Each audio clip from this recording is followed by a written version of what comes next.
Livro de Jonas, capítulo 3, versículos 6 ao 10.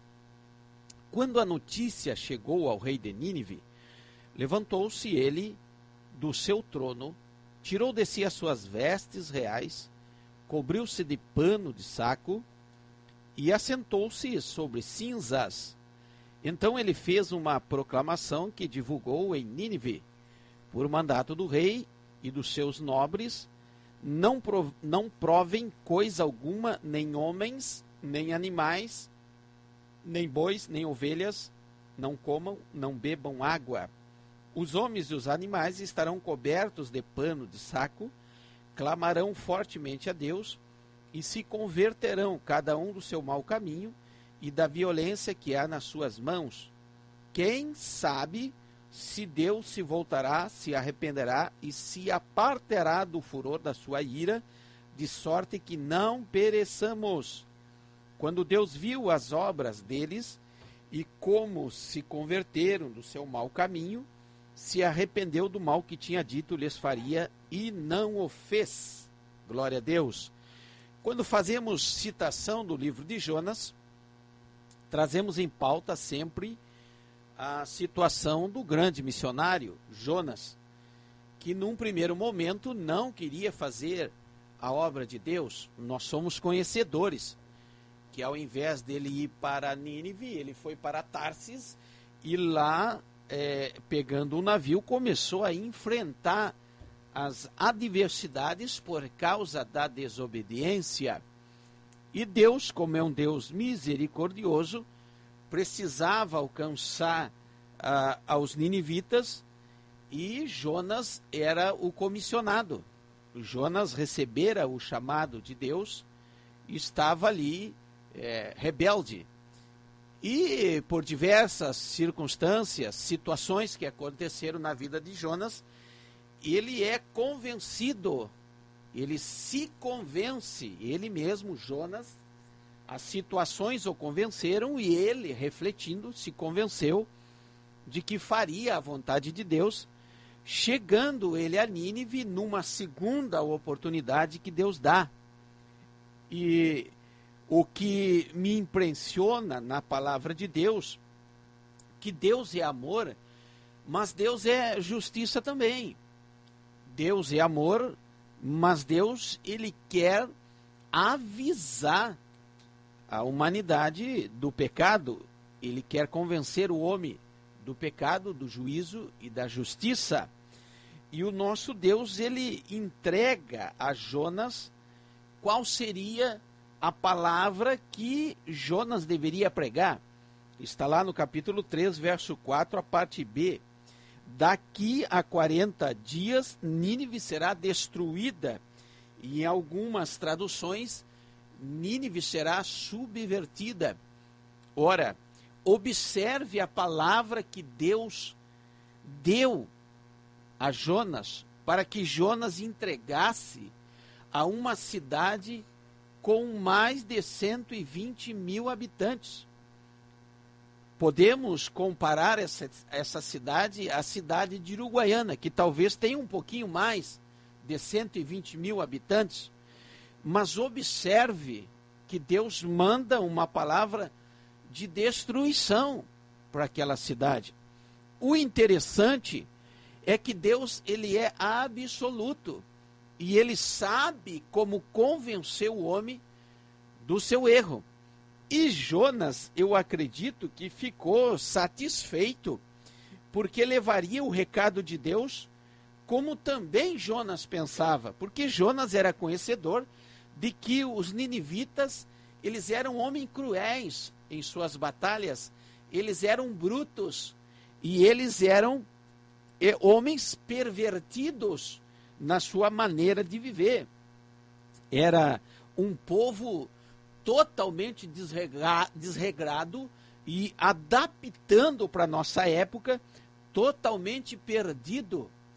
E para o desregrado, para o perdido, para o perverso, para aquele que é mau, o fim é a destruição. E o interessante é que a palavra nos ajuda a entender que nós precisamos informar essas pessoas que são brutas, até mesmo com elas mesmas, de que Jesus é uma realidade, de que a salvação é uma realidade e que nós precisamos encontrar esse caminho, o caminho da salvação. E falo mais uma vez, não foi com palavras suaves que Jonas entrou em Nínive.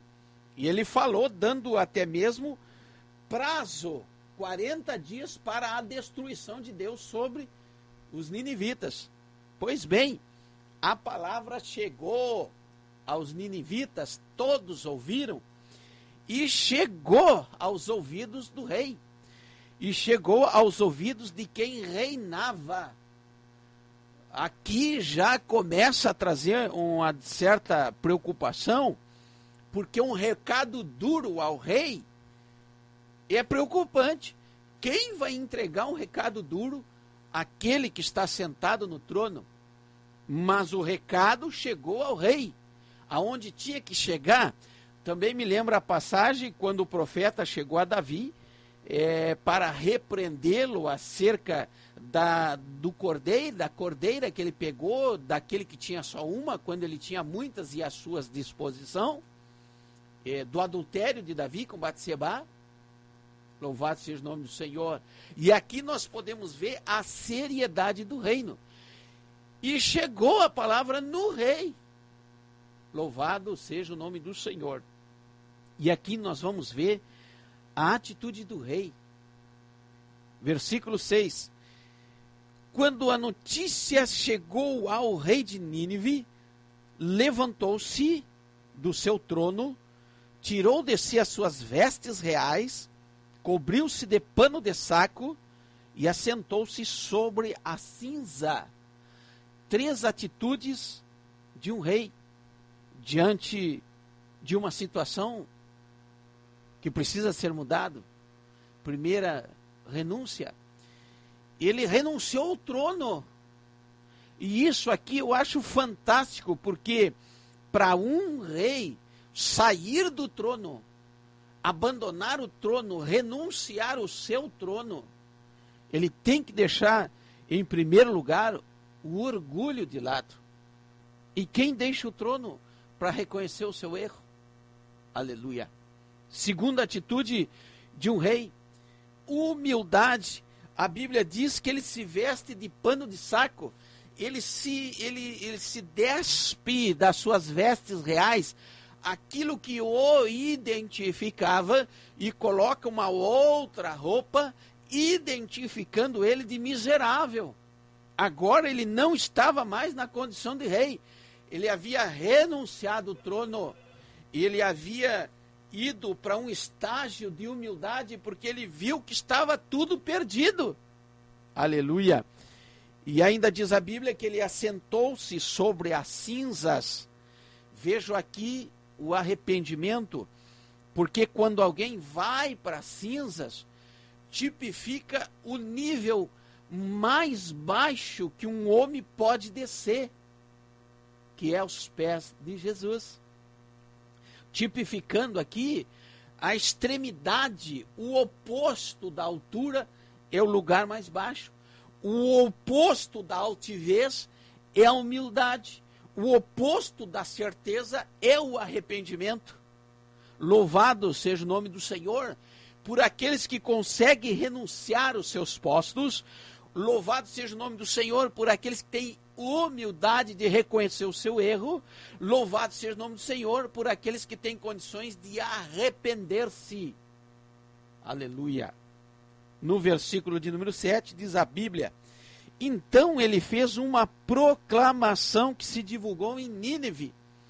Ora, Jonas, ele foi aquele que proclamou a palavra de Deus. Aleluia. E o rei foi aquele que proclamou o próprio Deus. Oh, ribacantarabagá. Jonas proclamou a palavra e o rei proclamou o conceito de Deus para a sua cidade, para os seus súditos. Isso aqui é impactante. Louvado seja o nome do Senhor. O homem que estava sendo repreendido, o rei que estava sendo repreendido, agora numa atitude de renúncia, humildade e arrependimento, se torna o maior pregador de Deus de uma cidade de 120 mil habitantes. E ele alcançou seus objetivos. Aleluia. E ainda diz a palavra do Senhor, no versículo de número 7 e o 8, por mandato do rei dos nobres, não provem coisa alguma, nem homens, nem animais, nem bois, nem ovelhas, não comam, não bebam água. Homens e os animais estarão cobertos de pano de saco, clamarão fortemente a Deus e se converterão. Mudar a direção. Isso é uma atitude nobre. Quando se percebe o erro, quando se percebe o caminho errado, quem consegue perceber e convergir e mudar a sua trajetória, alcança o favor de Deus. Aleluia. E aqui posso ver que o rei, além de se tornar um grande pregador de Nínive, o maior pregador de Nínive, o rei enfrenta os seus desafios, proclamando ao povo e convencendo ao povo da conversão. Aleluia. Terceiro, ele descobre o conceito de Deus. Aleluia. E agora começa a respaldar o seu conhecimento. Ele começa a respaldar o conceito da divindade do Deus de Israel, até para os seus animais.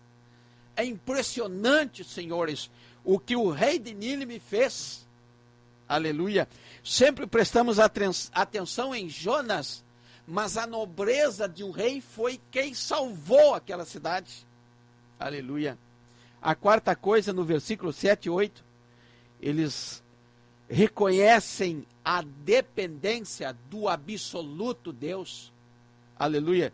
Está precisamente no versículo de número 9. Quem sabe se Deus, melhor falando, no versículo 9, quem sabe se Deus se voltará, se arrependerá e se apartará do furor da sua ira, de sorte que não venhamos perecer. Agora, o rei de Nínive estava com todo aquele povo nas suas mãos, entregando na dependência de Deus. Não foi Jonas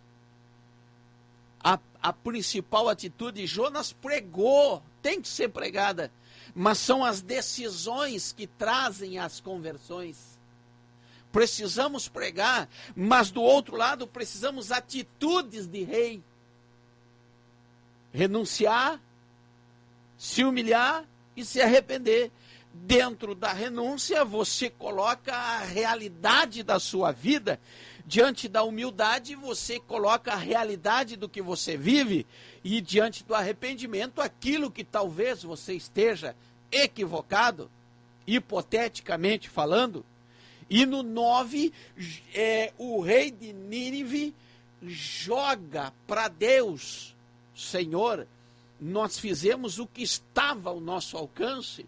Eu orientei, eu não sei quanto tempo levou para que o rei de Nínive alcançasse toda a sua cidade, não só no anúncio do jejum, não só no anúncio do conceito de Deus, como também no entender o que estava acontecendo.